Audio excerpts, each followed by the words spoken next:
was thankful to the Almighty for those three. Otherwise, he would have got nothing. But a bishop, you know, you don't give nothing to a bishop. But So that made 100. yes, Your Excellency. And so it was. So yes, we had that victory once again in July 31 last year. And that's the people. And look at it. The people have interests. At the beginning, it was their land, their freedom, their right to self-determination, which is independence. They sacrificed for that. We were front runners as the party in the front line of the struggle. But it was a people's struggle for those objectives, for that freedom, for that independence, for that right of self-determination. They got it. After that,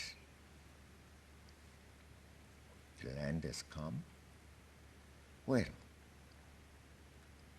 they must get out of the land the wealth they desire, agriculturally, industrially, and in terms of the minerals, whatever lies beneath, the forests, the wealth of wildlife, the wealth of all the creatures, some which are even harmful to them, but still they belonging to Zimbabwe. Now, the requirement is that they must make life out of that environment. And we are the leadership that must direct the people, give them the know-how, the education of their children, the health they require, the skills they need for that capacity to draw out of that environment the necessary wealth so they can live well, healthy lives, be enlightened, be a developed nation at the end of the day. And that is the task now. And that could only be done by a government which has the interests of the people. And it's a government which had fought for them in the first instance, sacrificed for the people. And so they know. They know who their true political relatives are. Nemitupo yacho, vanoiziva mitupo, ZANU-PF, mitupo yechimurenga, hondo yechimurenga, ropa rakaparadzwa, vana vakarasika sango, vana vakafira hondo, vakafira nyika. They have all that to consider. Now, the other parties don't have anything to offer except the wish also to be in government, the wish also to rule, even though in some cases their pronouncements, their policies go against the interests of the people. But, no, because we are part of Zimbabwe, we also must rule. It doesn't go that way. Yes, you're part of Zimbabwe. You're entitled to live in Zimbabwe. You're entitled, yes, to the rights that everybody else is entitled to. But you are not entitled to rule unless you express honestly, espouse honestly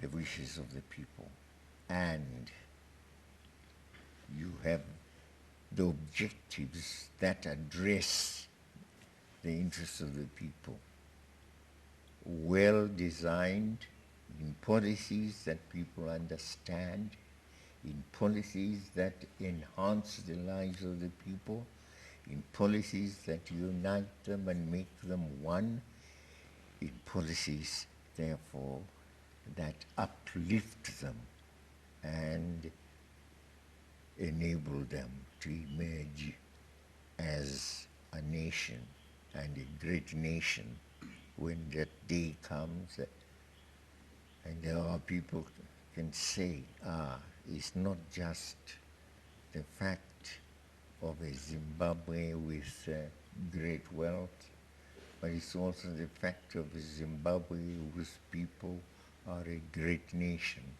well educated and well enriched in ideas, well enlightened, well developed.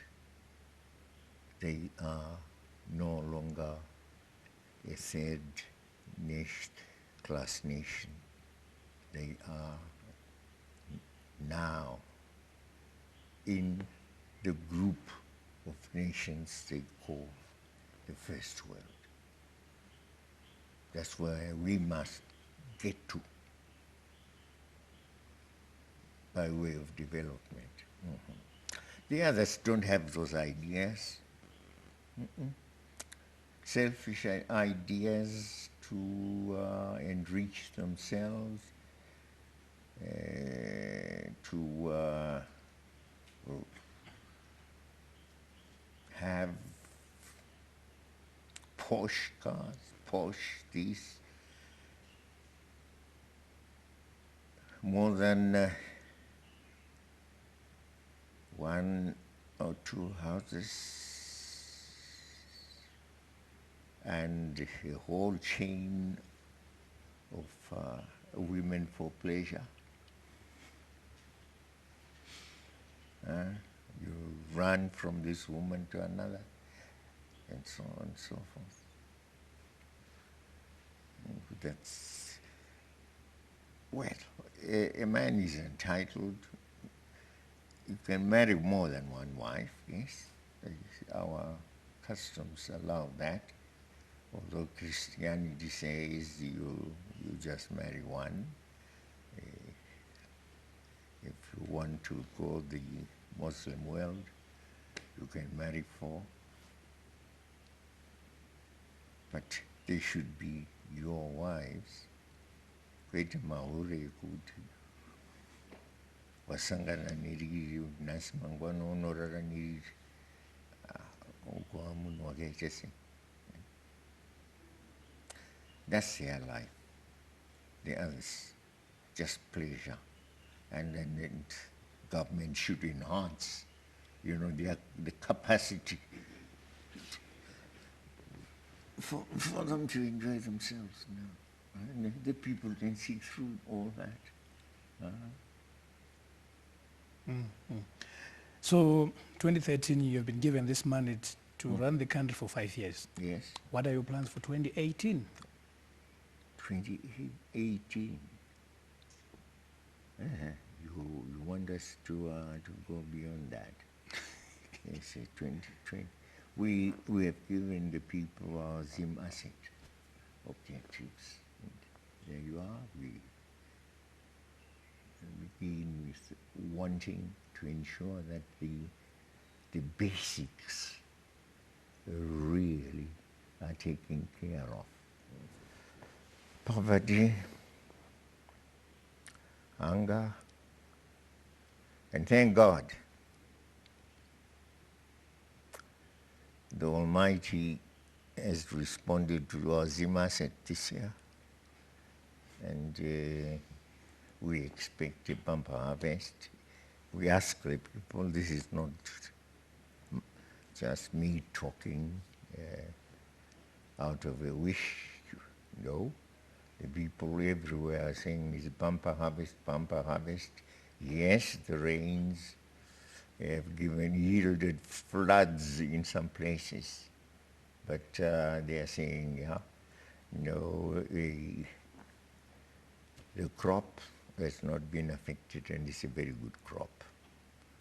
And those who have gone it the cash way and have grown tobacco are already about to sell,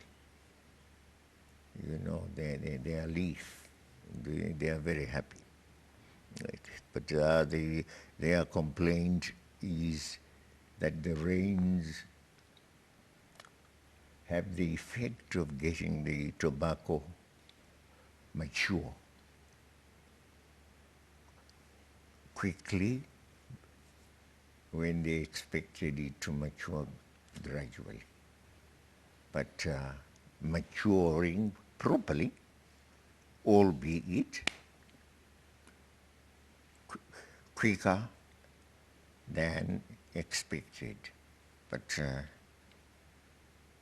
everywhere where they have grown tobacco, and I noticed that in areas where they thought tobacco would not grow, and where people have tried just to put a few of their hectares to tobacco and grow tobacco,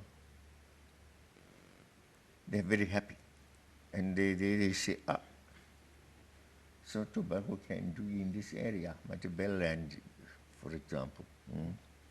They say this is beautiful, beautiful tobacco. And our only fear is that tobacco might encroach on land that we need to grow other crops, because so many people are putting now quite a hectarage, even those in A2 resettlement, A1 resettlement. They are growing now, tending to grow more and more tobacco on more and more hectares, and they have only 6. So if they devote, say, half of their land to growing tobacco, that means 3 or 4, and they have only 3 or 4, 2 or 3 hectares left to grow maize, grow groundnuts and other crops, then there may be in the future, you see, shortages in that area, and we don't want shortages to occur in those areas. And these are the small growers I'm talking about. The big growers have lots of land. They're not able to use all the land. There's hardly a farmer with, say, 500 hectares, let alone those with more than that, with 1,000 or more, who is using all that land, you see, and tilling it satisfactorily. No. If a person tells you that he is putting all the land to good use, he's telling a lie. Good use, yes, if he has cattle and goats taking up the rest of it, well and good, but who cannot do that kind of farming? It's